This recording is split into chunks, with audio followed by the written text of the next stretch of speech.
Hi,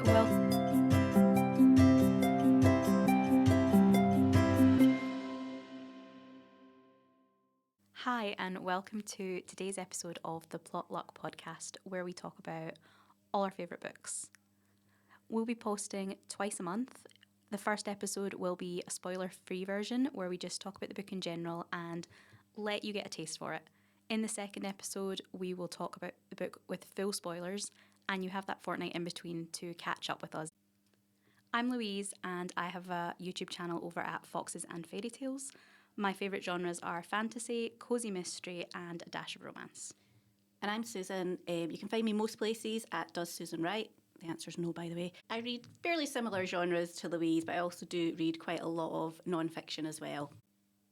If you don't already know, the premise of Plot Luck podcast is that Louise and I have fairly different tastes in our books, and when we do agree, it's not for the same reason. You can find all our links in the description. Hi, welcome to the second episode of the Plot Luck podcast. This week we are going to be looking at our October or our Halloween book, which is Hungerstone by Kat Dunn. If you want to join the podcast, you can find out more on our Discord.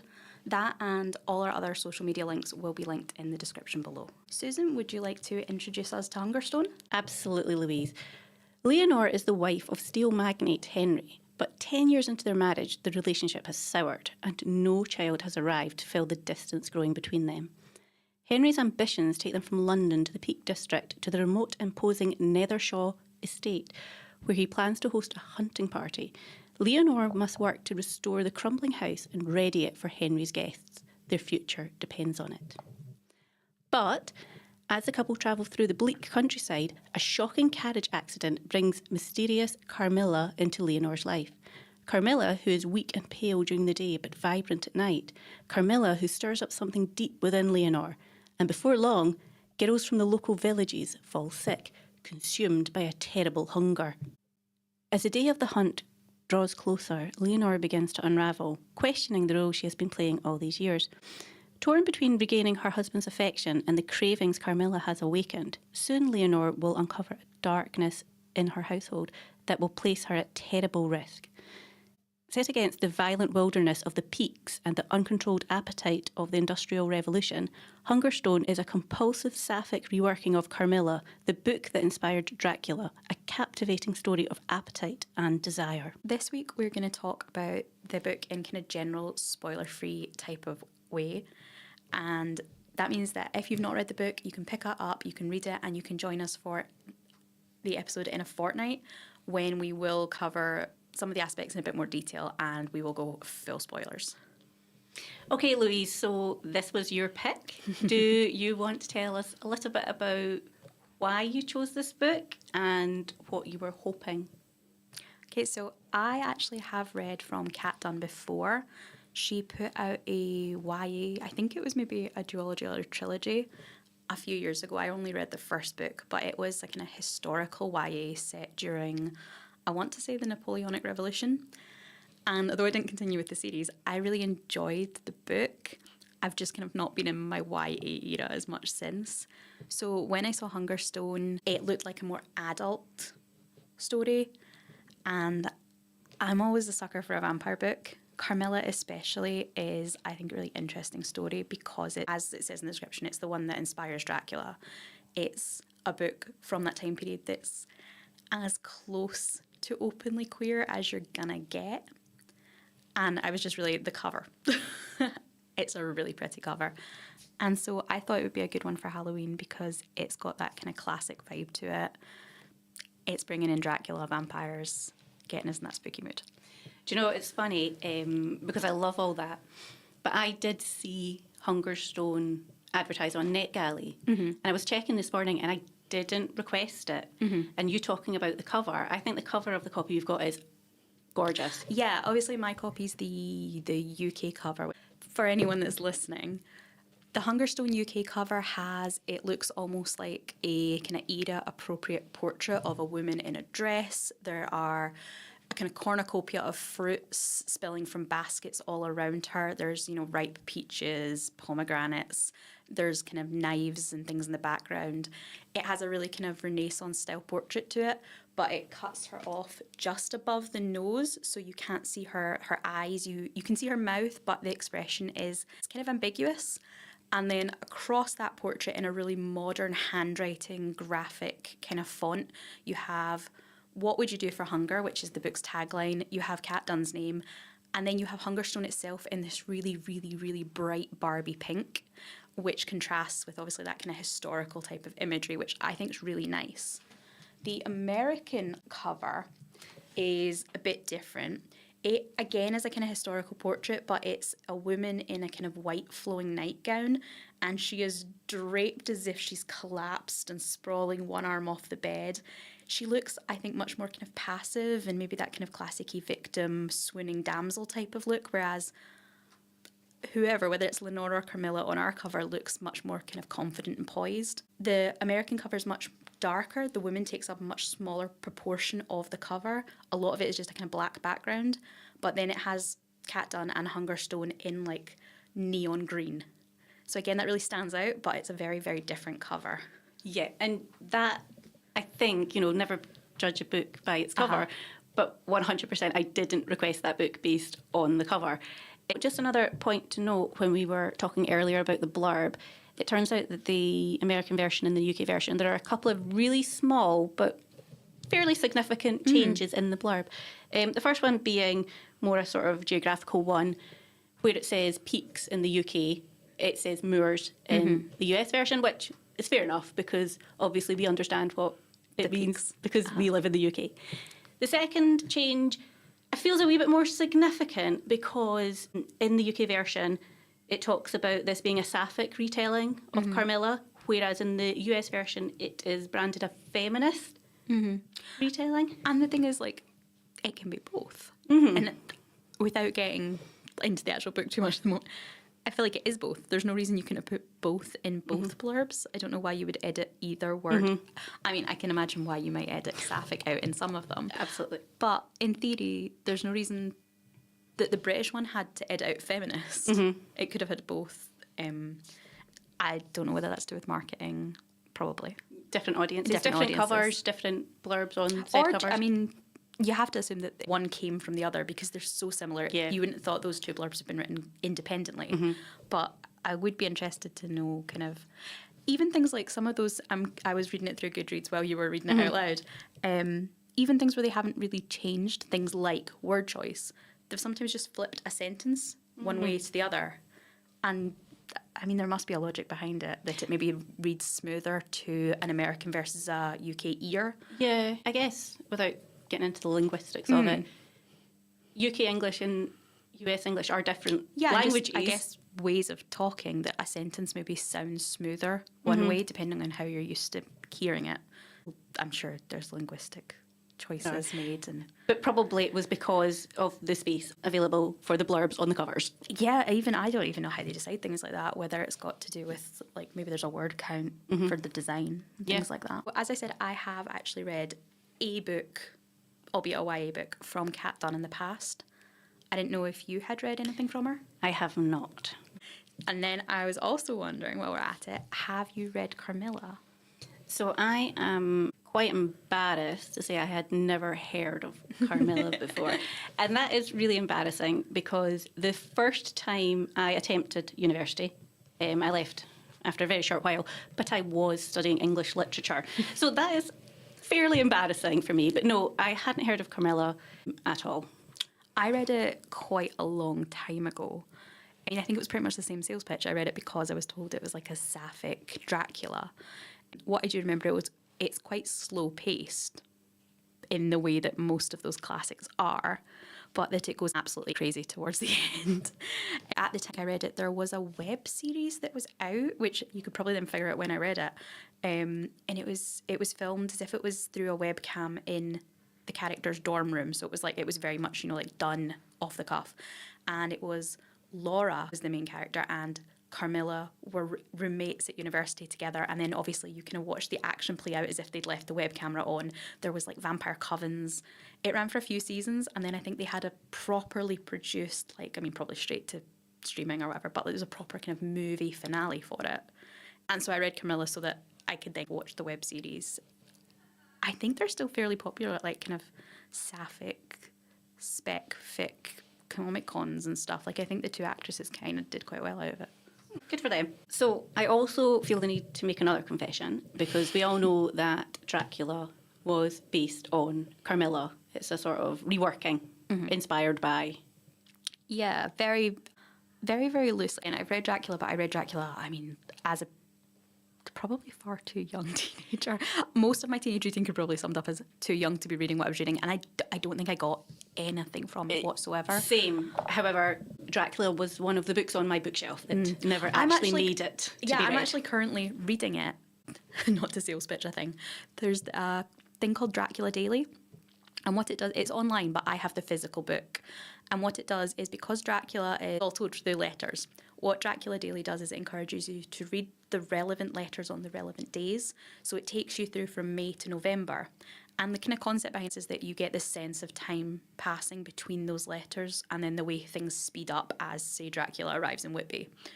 And the hard copy I've got takes all the kind of Twitter and Tumblr commentary that people were posting through various years of this doing. There's little comic strips, there's little kind of snarky asides, and it just kind of gives you that kind of community read-along feel.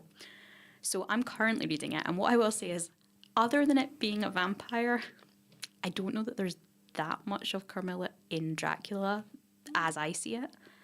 Interesting. But what it would be, if you didn't want to read Dracula, what I would recommend is the version of Nosferatu that came out in January. Nosferatu is a remake of a really old, like early 1900s movie, like black and white. But Nosferatu is Dracula. It's the first, I think, copyright challenge or whatever.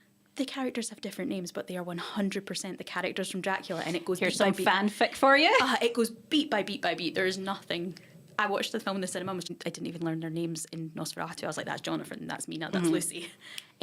So like, that's like a new version that's, in good high def and stuff if you wanted to watch and get Dracula without reading Dracula. Yeah, I quite like the sort of conceptual art feel of the challenge you're taking part in just now. I'm always a sucker for something that's really pretentious.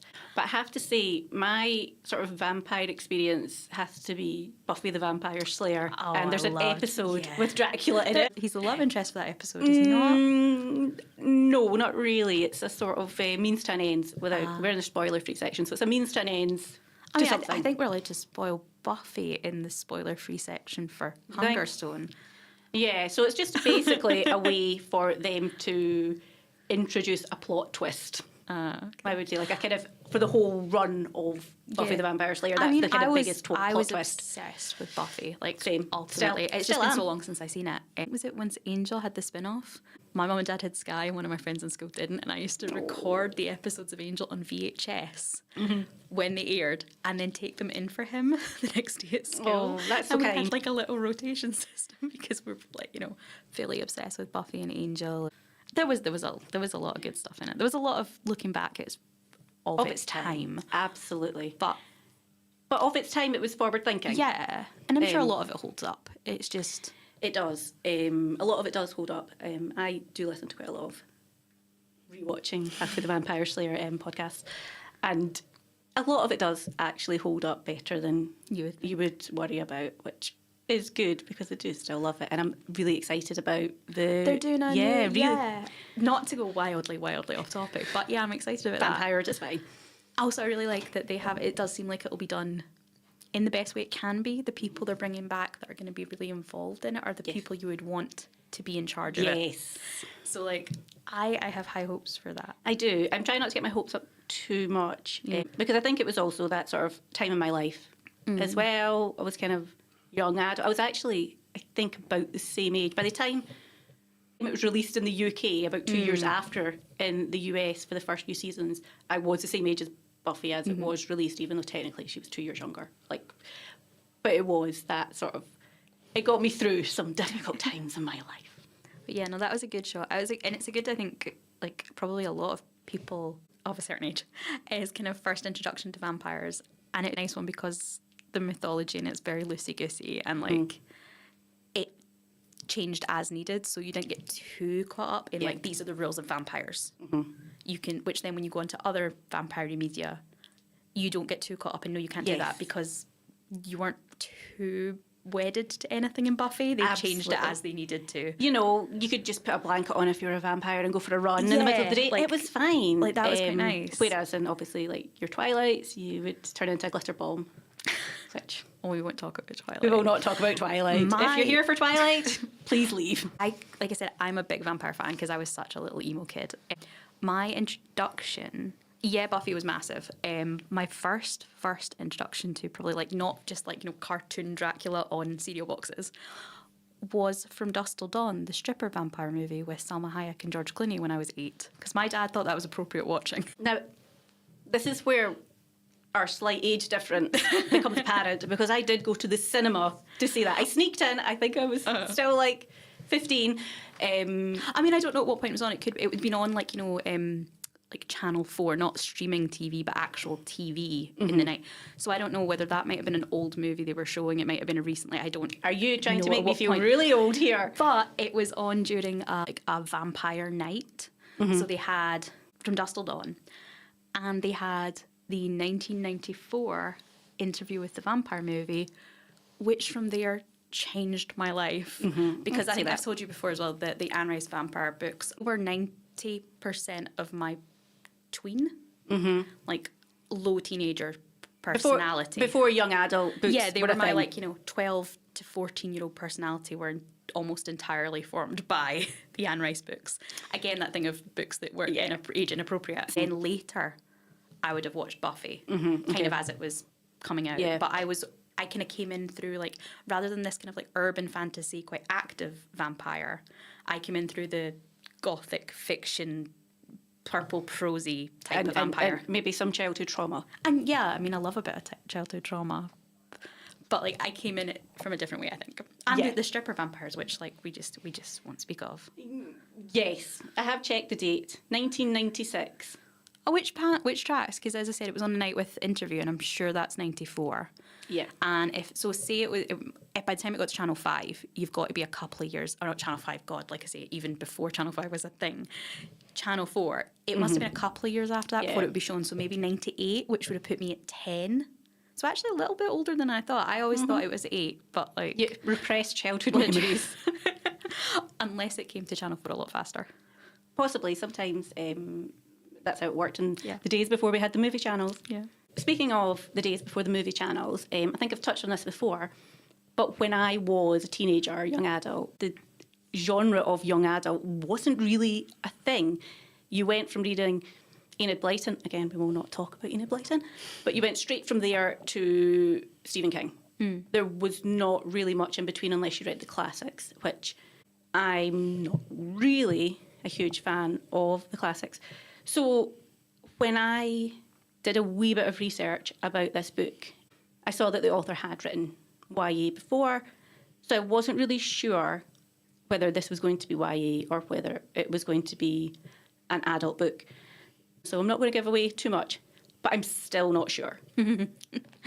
Yeah, I think again, without giving too many spoilers, I would say that the writing style of it feels, I don't want to call it YA, but it feels quite clean, because I don't mean clean like, it's not as purple prosy and as flowery and as fleshed out as you might get in what I would expect from an adult book that's doing gothic vampires, because I think, as I said, that whole like Anne Rice formed part of my kind of vampire culture brain. But I always think if you're gonna do like gothic-y vampire tropes, then it's one of the very few places you can get away with purple prose and overly dramatic descriptions and spend 3 pages describing the wallpaper. Obviously, a lot of authors do that in any book, but I feel like it works in vampires and gothic fiction in a way that it just doesn't work in other genres. I don't hold it against authors when they do it there. In fact, I kind of like it. It's a feature of the genre, really. Yeah, it's kind of part of it is that really over-dramatic language that gets kind of, you know, gets the metaphors tumble off until you no longer know what they were describing. And it kind of builds that sense of spiralling almost. Yeah, of tension and kind of claustrophobia, and you get kind of trapped within the metaphors. I did think the writing was really nice, but it didn't, I think it felt like it was doing that kind of flowery purple prose at a YA level. It's maybe just what the author's been used to writing, or it's her writing style. It might be that she prefers. I know what a lot of modern readers don't like as much description in their books. It might be something she's aware of, even though it's adult. There's definitely been some like TikTok controversies over some readers that say they don't read anything that isn't dialogue. Wow. Which I find fascinating. That's like the TV scripts. Yeah, they just skim through anything that's too descriptive.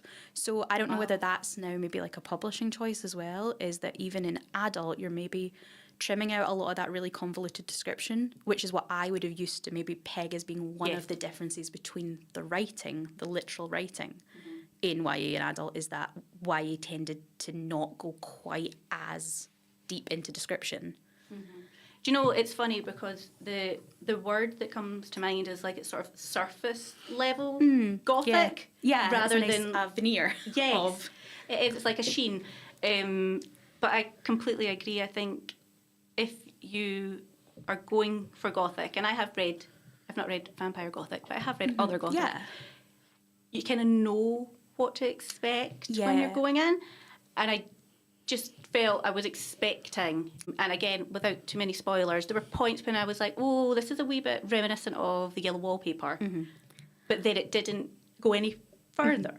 I thought, like I say, I mean, whether it's YA or adult level writing, I think the writing did have a kind of flowery style to it that I quite liked. I think she used the writing really well to kind of paint a picture of that vast state, the landscape.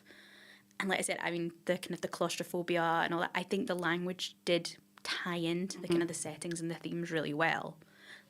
Obviously, like you said, as an adult reader, you might have wanted even more from that. Yeah. But, I mean, I suppose what I would maybe say is it's adult writing, but maybe at a kind of... Introduction to Yeah, gothic. like kind of maybe a midpoint between... If you've came from Kat Dunn's YA books, this would be a nice introduction to if she was going to do more adult in the future, that it kind of helps readers cross over. Like a kind of a bridge almost. Yeah, it's maybe not as, you pick up, let's say, either Anne Rice or something like that, which can be quite dry and quite dull, whereas this maybe sits somewhere in that low adult area. And, I'm all for, like, switching things up, trying new things in different genres. Anything that gets people reading, to me, is a good thing. So something I really like when I'm reading is I am that person that reads the author's notes and acknowledgements at the back of the book. Honestly, I have no idea why, but I just find it really fascinating that you get insight into who the author is as a person. So I read the author's notes on this, and the author had said there was a slight bit of liberty taken with the date that the train station was built, just to make the story work. But I found it really interesting. Obviously, the story ended up in Sheffield, which has a huge history of metalworks, steelworks, etc. And there was actually a real life incident, scandal, that was brought into the book. And I always think that's really brave to have in your fiction. Yeah, you're really trusting your research, aren't you? Yeah. That you don't, especially I guess at the plotting stage, because if you build your entire plot around something, it turns out you've been mistaken. Potentially, you've got nowhere to go with it, and you might have to scrap everything. Yeah. I guess it depends how inspired by versus how fast and loose you're willing to play with that historical instant. This wasn't a true historical fiction, so I think it's fine. The author has explained the choices. But something that the author did do was consult fashion of the time, the cuisine of the time. So the food that was discussed was actually recipes from Mrs. Beeton's. Yeah. I remember reading that now you've mentioned. What's interesting is I used to work as I did costumed interpretation at a Georgian kitchen. So when you came in to visit the house, you came down to the kitchen, and there would be a little kitchen maid there who would go, "Hi, it's 1830. Welcome to da-da-da-da." And I would tell you all about the kind of the equipment we had and stuff. And Mrs. Beeton's cookbooks were actually one of the ones that I remember having to read because it was such an important part of the culture of the kind of kitchens of the time. And the Mrs. Beeton was like an iconic reference point for a lot of women. It was, I think, definitely to do with class. And Mrs. Beeton's cookbooks were very much influential for giving women recipes they could follow rather than it all being passed down from kind of cook to cook. It let you establish your own household or start off without getting your cook come from someone else's house and knowing her own recipes. So it was a big thing to do with industrialisation and new money and different households kicking off, which all of that, obviously, they're big themes in Hungerstone. So it's nice, like tying, I guess, some real life elements into the themes of the book. And I guess, you know, what we're saying about making things accurate, it was really nice to see that. But this is also a book about vampires, so not everything can be What do you mean? accurate. What do you mean? That is us approaching the half-hour mark. I feel like we should maybe wrap up our spoiler-free section here just now. If you have read Hungerstone, or if you're planning to read Hungerstone in the next couple of weeks, we'll be back in 2 weeks with our full spoilers, review, recap. Yeah, we'll actually Comments? we might actually even talk about the book. What? Like, Imagine. actually not get distracted by Buffy and But do you know what? I always want to be distracted by Buffy. I feel like that's one of life's little pleasures. distraction by Buffy. A Buffy distraction. Anyway, we'll see you in a fortnight. Thanks for tuning in. Bye.